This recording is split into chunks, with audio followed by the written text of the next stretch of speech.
Hey everybody, I'm Scott Stanton, the original Tombstone tourist, and today we are in Woodlawn Cemetery in the Bronx in New York City. This is my favorite cemetery in America. In fact, it's one of the top 5 in the world. And who do we have behind us? This is known as the Belmont Mausoleum, but I like to call it the Belmont Vanderbilt Mausoleum because Alva Vanderbilt is buried with her husband Belmont, you know, of the Belmont Stakes. Now, why are we here? Didn't I do a video, oh God, 2 years ago where we saw the inside? It was a great video. I'm very proud of it. And you guys seem to have liked it too. But why am I here? We don't need to see this again. Well, this is an excellent starting point for my little tour called the Gilded Age. Now, if you've watched Downton Abbey, that's about England and the, you know, all the to-do of the wealthy people. Well, the Gilded Age is actually America's Downton Abbey. It's gone 3 seasons on Paramount. It's wonderful. It's historically accurate, more or less. And it is, we just really enjoy it. So we're gonna give you a little tour here of a couple of very, very, very wealthy gilded people who didn't quite make the show, or they were kind of like mentioned off to the side. Obviously, the Vanderbilts, for some reason, is not mentioned in the Gilded Age because I don't think they can use their name because there's so many of them are still alive. You'd have to get rights and all that stuff. But they do use a lot of other names like Frick and obviously Mrs. Astor and the famous 400 Club of wealthy individuals and families. So what I'm going to do is take you on a little tour, and Karen's going to join us behind the camera because she loves a free trip to New York City. Until then, I'll see you at the next spot down the road.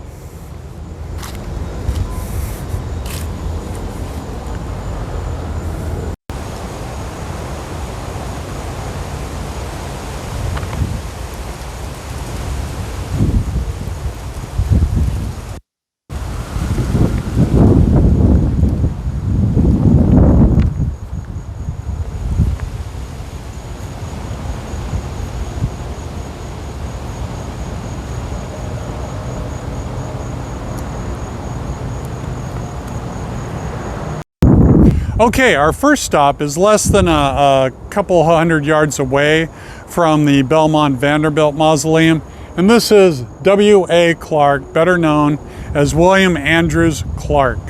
Now, he was born in 1839, and his family moved out west, and they settled in Montana during the gold rush.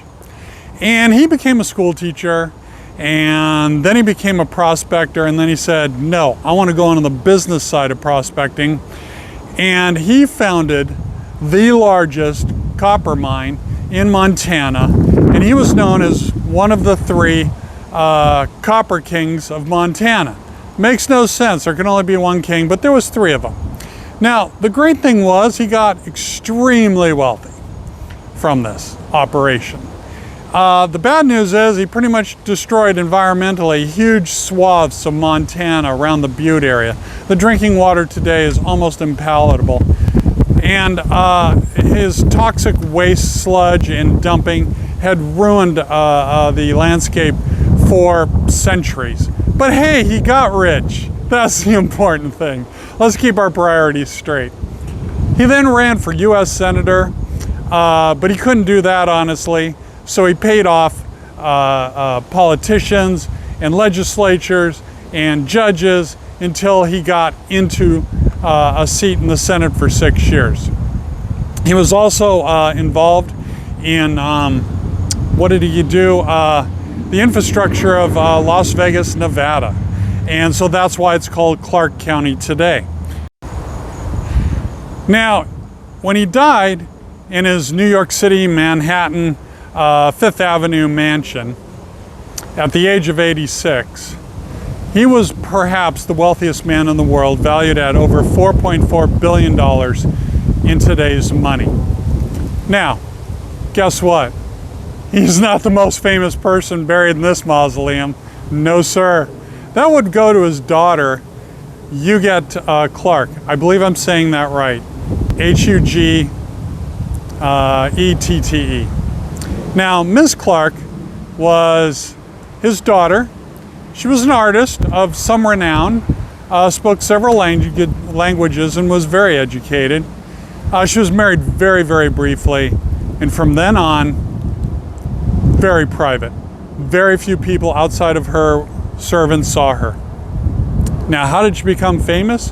When she passed away at the age of 104, it was perhaps the most intensive trial for an inheritance recorded in US history. It went on for years. They were all arguing who got her money because no children, no offspring, none of that.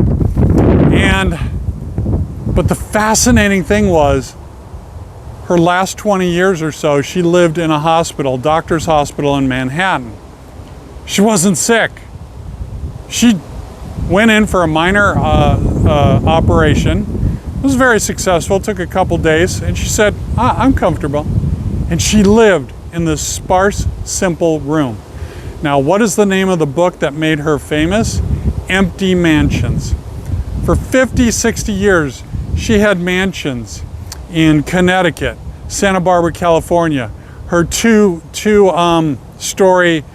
gorgeous apartment in Manhattan. They remained empty, fully staffed, and in perfect condition for her entire life until she died. So the book came out, Empty Mansions, and it has pictures of all those. In fact, HBO just optioned it, and they're going to come out with a series about her life. Absolutely beautiful mausoleum. Let's go to the next one.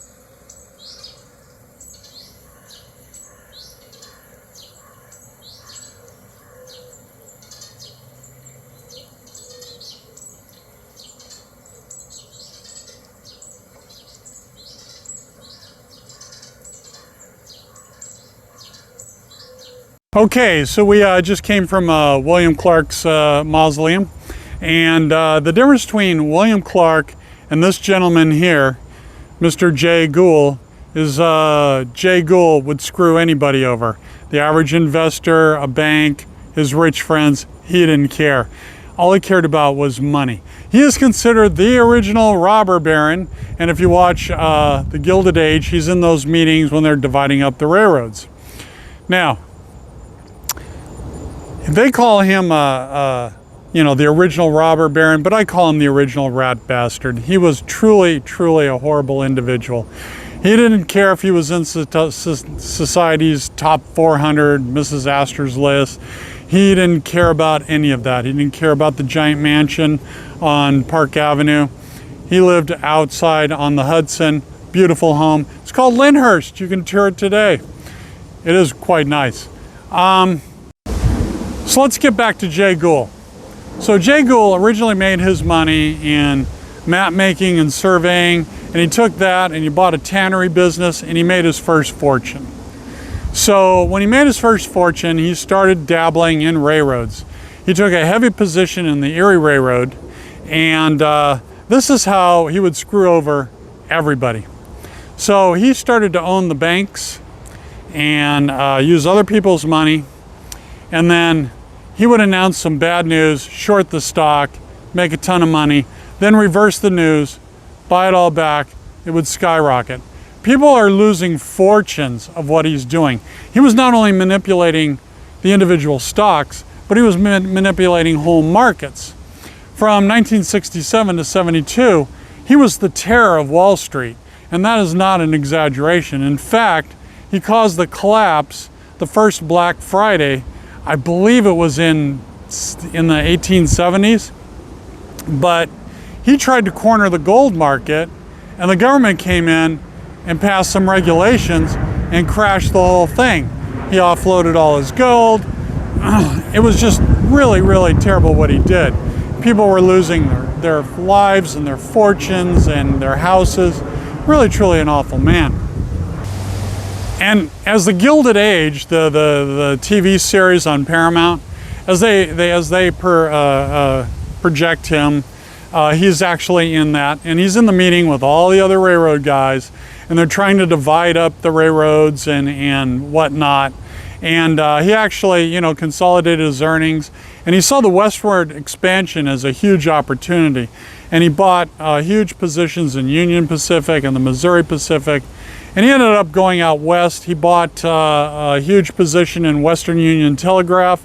He saw that as the wave of the future. You know, in the end, when he passed away, he was worth about $74 million, which is like $1 billion today, or a couple billion today. When he died, he was a widower, and he was so disliked, his 6 children showed up, his doctor and his wife, and another couple. So imagine this giant expanse of lawn, and it only had about 12 people show up. That's how much disliked he is. If you want the entire story, oh, by the way, here's a picture of his house, Lyndhurst. It's beautiful. It's on the Hudson. Tours daily. If you want more information about Jay Gould here and what he did, it's fascinating. His daughters married into royalty. They all did quite well for themselves. But come to my website, thetombstonetourist.com, and I have Jay Gould and all the photos and mansions and interviews and videos. It's really a great website. Hope you come see it. We got one more to do. Karen, we're on the back side, and you'll see why. Karen, can you take us to the front?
Okay, last but not least on the Gilded Age tour, and actually they're right behind Mr. Clark's mausoleum, is these 5 stones here.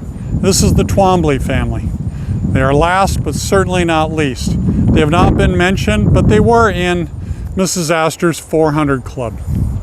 Now, we have Florence here, and we have Hamilton here, mom and dad. Now, Hamilton was an extremely successful investor.